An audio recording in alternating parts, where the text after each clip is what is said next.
Johnny, que es nuestro decano jurado de la Universidad Católica, el doctor Gustavo Monte, el doctor Mendible, Alejandro Mendible, y nuestro querido doctor y jefe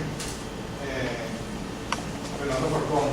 Gracias por estar aquí y ser miembro del jurado designado por la Comisión de Facultad y por la Comisión de Posgrado para evaluar el trabajo con el que aspira al grado de doctor el magíster José Gregorio Juanca Ruiz, y del cual tuve el honor de ser el tutor, titulado Poder Naval en la República de Colombia en 1823-1830. Yo realmente lo felicito por el cumplimiento a tiempo. Yo digo que antes del tiempo, que no es frecuente en los posgrados, a tiempo en su trabajo, y realmente es muy agradable trabajar con usted en un momento tan difícil, llegar a ser el doctor que está pasando el país, ¿no? Y con unos gobernantes tan difíciles también, ¿no? Una vicepresidenta que dice que los precios bajaron el 130%, lo cual significa que no está costando nada. Porque bajando el 130% los precios, no solamente no están bajando, sino que el portugués tiene que devolverte una parte, ¿no? Pero fue por venganza. Entonces, ese doctor aquí es algo como muy excepcional. Entonces, adelante, tiene 5 minutos con España. Por favor, no vaya a repetir el contenido exacto, sino ya hablamos al principio, será un jurado por constituir, y adelante, máximo 45 minutos, pero preferiblemente 5 minutos.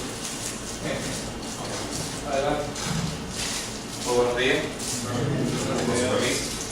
Bien, el tema planteado, el poder naval de la antigua República de Colombia, la mal llamada Gran Colombia. Primeramente comentaré asuntos relacionados con la introducción, daré un recorrido breve de vuelo de pájaro sobre la estructura del trabajo, el esquema aquí resumido en los 3 capítulos, y sí me detendré en las conclusiones a las cuales llegué después de esta investigación. El problema a resolver fue sencillamente la pregunta inicial: ¿qué tan fuerte llegó a ser la antigua República de Colombia en el mar? Es decir, ¿cuán grande fue su poder naval? Bueno, esto fue lo que se planteó resolver, y a mi juicio personal creo que se pudo contestar la pregunta, si no al 100% de precisión, por lo menos con un grado bastante avanzado, y sobre todo que esta pregunta ni siquiera se había planteado la geografía tradicional, ¿no? La importancia, bueno, que se está abordando un tema más allá de la batalla naval del lago de Maracaibo. Todos nuestros libros de historia terminan justamente en la batalla naval del lago. Se interpreta un proceso ignorado por la historiografía hasta ahora, y consideramos que se aportan reflexiones estratégicas útiles para las actuales repúblicas sucesoras de la antigua Colombia. Los principales centros de documentación, bueno, fueron el Archivo General de la Nación, la Biblioteca Nacional de Venezuela, la Biblioteca Nacional Armando de Pedraza, única especializada en historia en ciencias navales aquí en Bellomonte, y bueno, todas las que ven en pantalla, ubicadas en Venezuela y otros países a través de, afortunadamente, el recurso digital. Las principales fuentes historiográficas, bueno, los clásicos que ven en pantalla: Oleari, Lecuna, Restrepo. Los trabajos de viajeros como Bosselman y Nolien, también Duane, dan una visión de lo más interesante en ese preciso momento histórico. La hemerografía, principalmente la Gaceta de Colombia, el colombiano y el constitucional caraqueño, aquí en Caracas, consultados en la Biblioteca Nacional, y números sueltos de varios periódicos europeos y estadounidenses que me fueron facilitados por colegas en otros países, sobre todo de Europa. De recomendaciones documentales, como los ven en pantalla, sobre el Congreso Histórico de Panamá, Fuerzas Armadas del siglo XIX, la gran referencia para esto, el Cuerpo de Leyes de la República de Colombia, y el último, un trabajo bastante interesante que publicó ya en esa época la antigua República de Colombia para defenderse de la agresión francesa a la cual estaba siendo sometida por asunto de la guerra de Corso. Estos ensayos referenciales me parecieron de lo más interesante, de lo más importante en materia de analizar la política interna de la Gran Colombia o de su política exterior. Antecedentes directos, que pueda llamar directos, bueno, los trabajos de Adel Jiménez, principalmente principalmente el trabajo del almirante Jiménez Ratia, que aborda este capítulo tan poco conocido de la historia de la antigua Colombia, y por supuesto todo el trabajo de Francisco Alejandro Vargas, ¿no?, pionero en la historiografía naval venezolana.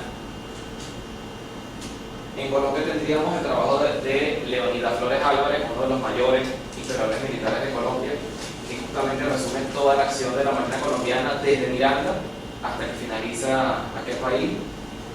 Esta recuperación documental sobre la campaña del Zulia, hecha justamente a partir de los archivos disponibles en Bogotá. Este trabajo sobre Ecuador y la investigación online de Geraldo Echeverry, donde hay referencia a los principales buques a vela de la Gran Colombia y de toda Latinoamérica. Bien, pasando entonces ya al cuerpo del trabajo, tenemos que en el capítulo 1 se abordó el contexto mundial, regional e interno de Colombia hacia 1823, es decir, que el punto de inicio de nuestra investigación, bueno, se habla que ciertamente el contexto internacional de esa época tiene grandes derrotas y un retroceso territorial del Imperio Español que abre paso a una nueva época en América Latina. Tenemos entonces que producto de eso surgen los nuevos estados hispanoamericanos que ven en pantalla. Tenemos entonces las apetencias y las maniobras diplomáticas que ya el Imperio Británico comienza a desarrollar en el tablero internacional, y al mismo tiempo el rol que empieza a jugar Estados Unidos a través del reconocimiento a estos nuevos países y a colocar sus intereses comerciales de una manera más visible. Seguidamente nos ocupamos del contexto interno de Colombia, nos acercamos a la forma constitucional y cómo empezó a funcionar aquella estructura, cuáles fueron las principales facciones políticas enfrentadas. Aquí identificamos un poco la visión de siempre venezolanos, militares, bolivarianos, neogradinos, civiles, liberales, santanderistas. Nos dimos cuenta que ciertamente estos dos caballeros fueron los polos de la política en el país, y diversos grupos que tenían relaciones dicotómicas se articularon con uno con otro, pero que esa abstracción, que esa visión suele ser una simplificación con fines docentes, No todos los venezolanos eran bolivarianos, eran militaristas, no todos los neogranadinos eran santanderistas, eran civilistas y eran liberales. El asunto fue mucho más complejo. Revisamos entonces la situación financiera, las secuelas económicas que deja la guerra, los empréstitos en los cuales se mete el país y que después le van a costar bastante caro, y la situación militar, es decir, cómo estaba el músculo militar del país para el año 1823 y en lo que le sigue. Esta parte fue quizá el componente teórico más importante del trabajo, porque se tomó la teoría del poder naval de Alfred Fayard Mahan y se le aplicó a la antigua República de Colombia. Si bien Alfred Fayard Mahan escribió a finales del siglo XIX, el periodo que él trabaja va justamente desde el siglo XVII hasta inicios del siglo XIX, es decir, la antigua República de Colombia está en el periodo que él trabajó. Simplemente nosotros tomamos la introducción de su trabajo, donde él habla de 6 elementos que condicionan el poder naval, que son los que ven acá, y esos 6 elementos se los aplicamos a Colombia, es decir, nos pusimos los ojos de Mahan y con esos ojos evaluamos a Colombia para establecer qué tanta posibilidad tenía de haber llegado a ser una potencia marítima.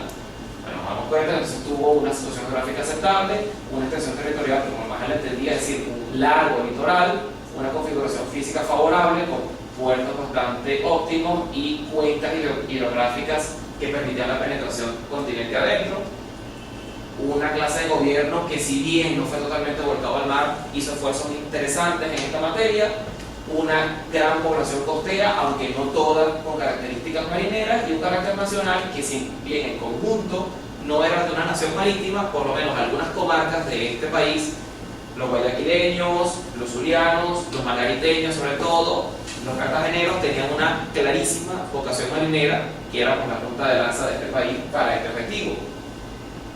Luego reflexionamos la importancia que tuvo este poder naval para la seguridad y defensa de Colombia, pues analizamos que estratégicamente el país era indefendible sin una fuerza marítima óptima, y la importancia que este poder naval tuvo en la arena internacional. Fue a través de este poder naval que Colombia tuvo la posibilidad de aportar en la independencia de otros países y ser un actor principal en Hispanoamérica. justamente pues, pertinente que nos ubiquemos con un mapa de la época. Se nota pues, que la mayor parte del perímetro de la antigua Colombia era justamente marítimo, eran costas. Se nota, a pesar del estilo del mapa antiguo, las grandes cuencas hidrográficas son principalmente el Magdalena, el Cauca, el Orinoco, el Apure, que conectan a este país desde su interior hacia el exterior. La presencia, por supuesto, del río Esequibo y, claro, la llave de las Américas, que es el Istmo de Panamá.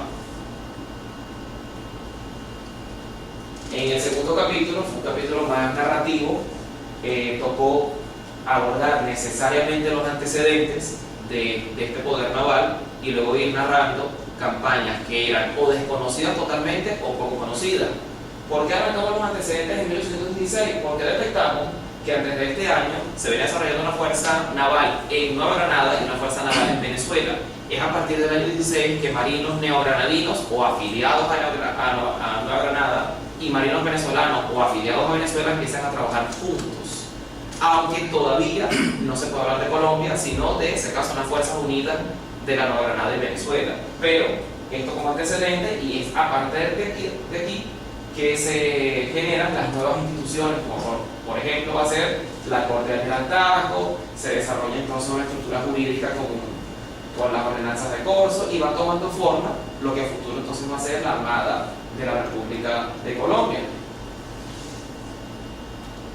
Seguidamente, sí, abordamos entonces todas las operaciones navales comprendidas entre el año 1823 y el año 1830. Evidentemente no se puede dejar por fuera la campaña del Zulia, que cristaliza la batalla naval del lago Maracaibo, el mayor triunfo naval de esta armada, ya que comienzan campañas desconocidas, ¿no? Los grandes cruceros en el Caribe y la captura de la corbeta C en el año 24 frente a La Habana, prácticamente inabordada por la historiografía.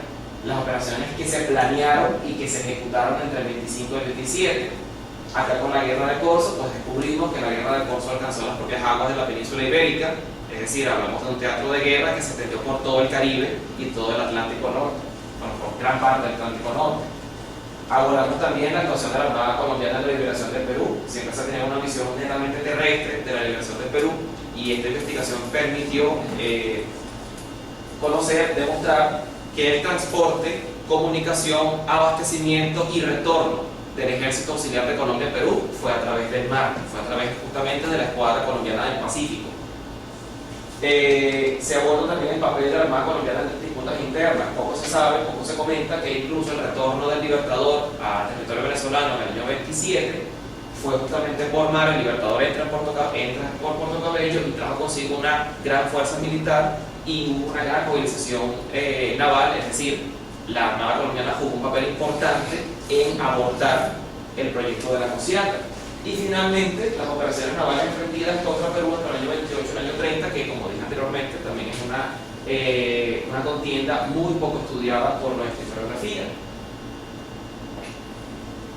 Nos abordamos después con los aspectos administrativos. Es importante también manejar las políticas públicas en materia naval, cómo se maneja institucionalmente la Armada. Tenemos entonces que entre el año 23 y el año 26 se dio un auge basado en el desarrollo de esta institución.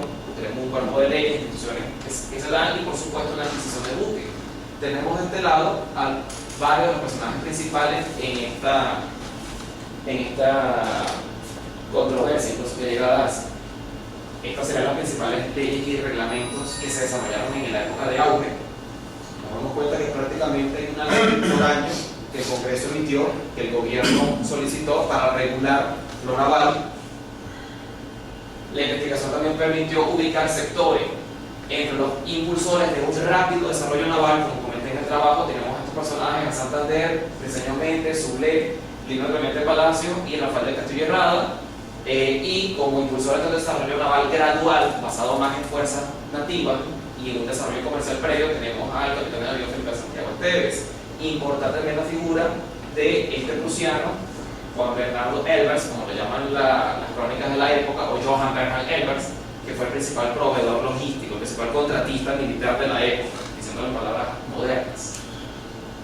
Tenemos la estructura que tuvo la Marina, una Secretaría de Guerra y Marina, la Dirección de Marina y 4 departamentos de Marina, algo mutati mutandi, similar a a las actuales zonas de defensa de la actual región estratégica de defensa integral marítima e insular, o más parecido a sus antecesores, las viejas zonas de patrullaje y defensa que tenía el Imperio Español para su defensa marítima. Tenemos entonces el Departamento de Marina con cuartel general en Cumaná, en Puerto Cabello, en Cartagena y por supuesto en Guayaquil. Es decir, hubo una conciencia de la longitud del litoral. Como una información complementaria, pues tenemos que un parte bastante certero de la escuadra colombiana para noviembre del 26, justo antes de su desmantelamiento, y la tenemos incluso dividida por los departamentos de apostaderos, ¿no? Vamos a leer esto, ya lo vieron en el trabajo, pero es importante ver la tabla y acercarnos a un conteo al menos general. Se totalizaron entonces 3 fragatas, 6 corbetas, 4 bergantines, 9 países de botes e indeterminadas unidades menores, porque no hubo un conteo confiable de todas ellas. Quiero presentarles aquí algunas imágenes, ¿no? El navío Libertador, que fue comprado en la compañía holandesa de las Indias Orientales, era un Indiaman, era un navío de carga, pero esta clase de navíos bien artillados se volvió bastante peligroso. Aquí tenemos entonces una idea. El Amsterdam, en una reconstrucción moderna en Holanda, es de 1748, bastante viejo, para que nos interese a nosotros, que es de finales del siglo XVIII, y aquí tenemos al Regulus británico de 1820, el Libertador, o Hope and Fortune, Esperanza y Fortuna en holandés, que adquirió Colombia, debió ser algo intermedio entre estos dos. Pero como se quiera ver, un buque de gran porte, que artillado correctamente se volvió bastante peligroso. El navío Bolívar, extapergete, comprado a Suecia, aquí tienen al cabeza de esa clase el príncipe de la corona Gustavo Adolfo, esto es en el Museo Naval de Karlskrona. El buque que nosotros adquirimos era un gemelo de este. O sea, en este caso estamos seguros de que este era el aspecto que tenía Tapergete o Bolívar.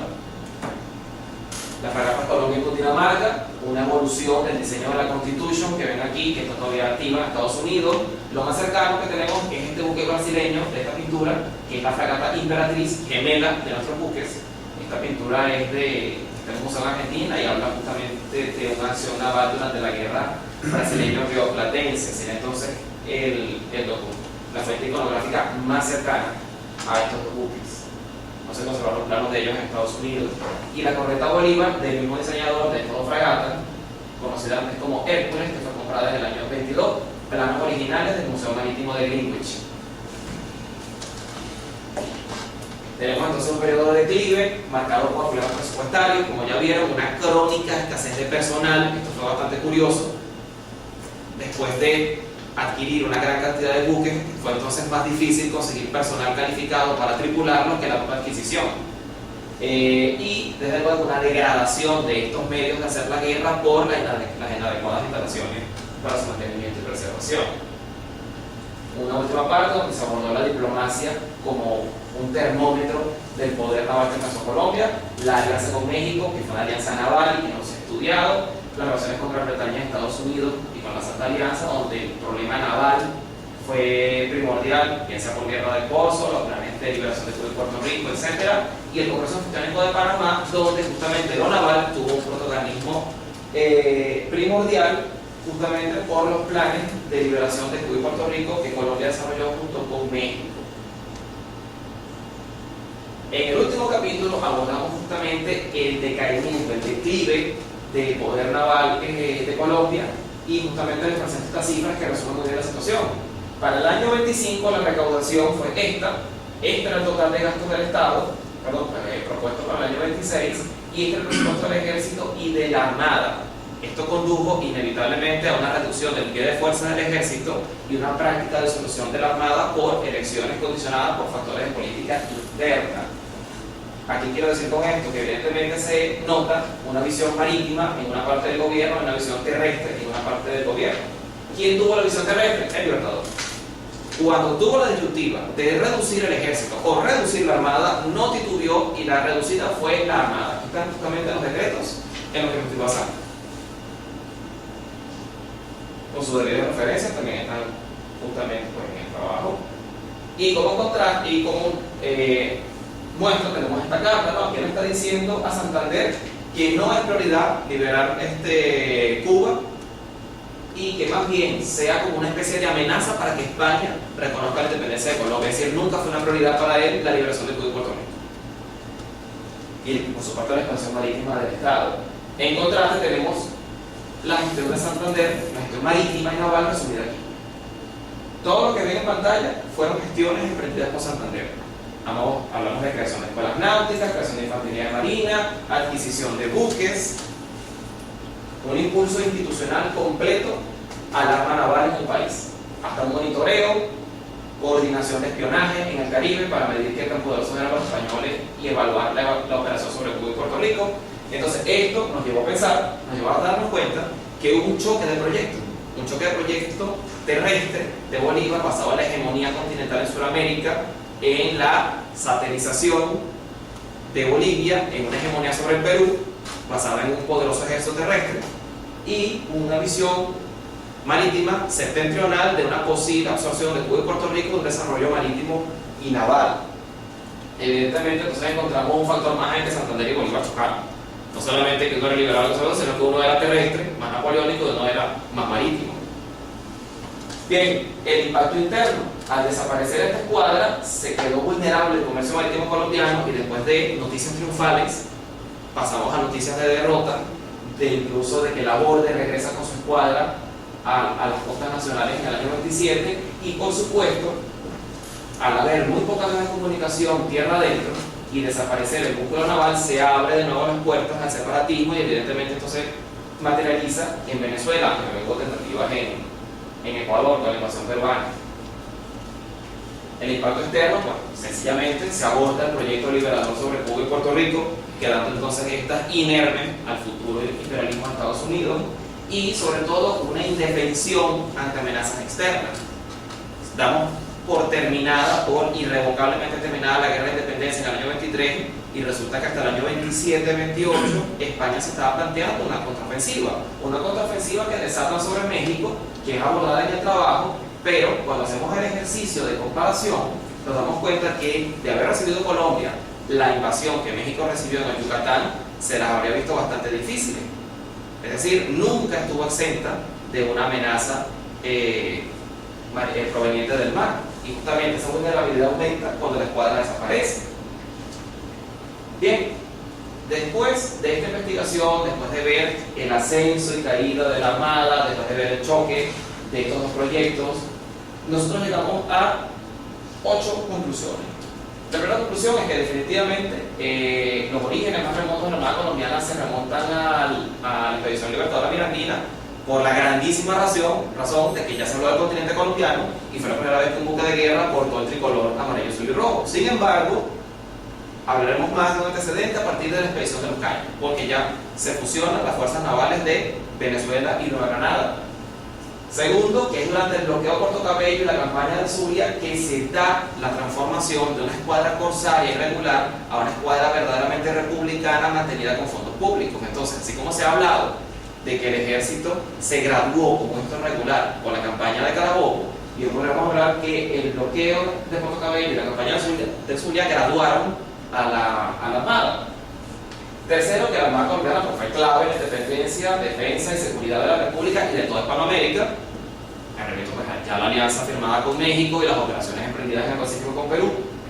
Cuarto, que los corsarios fueron quizás la proyección de poder naval más efectiva que tuvo la República, y fíjense ustedes que siempre han sido marginados por la historiografía y fueron los que llegaron más lejos y los que de verdad causaron un desgaste en el comercio español, además de aportar personal calificado que luego se convirtieron en oficiales regulares.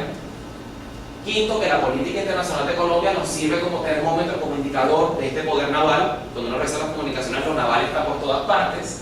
Sexto, esto sí nos permitimos juzgarlo así, fue un error estratégico no aliarse con Haití en el año 24 por temor a Francia y no haber convertido a este país en una base de operaciones para la posible liberación de Cuba y Puerto Rico. Es decir, en este punto la política exterior no estuvo casada con la política naval, y del mismo punto, y de la misma manera fue un error ceder a la presión extranjera, angloamericana, y postergar la invasión de Cuba y Puerto Rico al Congreso Anfictiónico. ¿Por qué? Cuando el Congreso Anfictiónico de Panamá comienza sesiones es justamente cuando viene el quiebre financiero. La ventana de oportunidad para invadir Cuba y Puerto Rico fue justo antes de este Congreso. y no fue aprovechada. Y finalmente, que existieron escépticos del poder naval en Colombia, no, justamente que operaron bajo la sombra, bajo el liderazgo, bajo la figura, mejor dicho, del Libertador. Del lado opuesto hubo gente muy entusiasta de este poder naval, apostaron por un desarrollo rápido como Santander, el señor Méndez, lo que les mencionaba, y un tercer grupo que lejos de ayudarnos optó, o mejor dicho, propuso una expansión naval gradual basada en personal nativo y en un desarrollo previo de la marina mercante. Entonces, justamente al no haber un consenso nacional en torno al punto del desarrollo naval, este fue de corto plazo y quedó cruzado rápidamente, al punto de que hoy en día es un tema prácticamente desconocido. Bueno, como propósito final de esta investigación es justamente visibilizar la parte marítima de la independencia, la parte marítima y naval de la antigua República de Colombia, quizá llegar un poco más allá y causar un despertar en la conciencia estratégica, no solamente de Venezuela, sino de las otras tres repúblicas sucesoras, de que no se puede alcanzar un desarrollo óptimo de una seguridad y defensa completas sin el adecuado músculo de poder naval. Bueno, muchas gracias. Gracias a ti.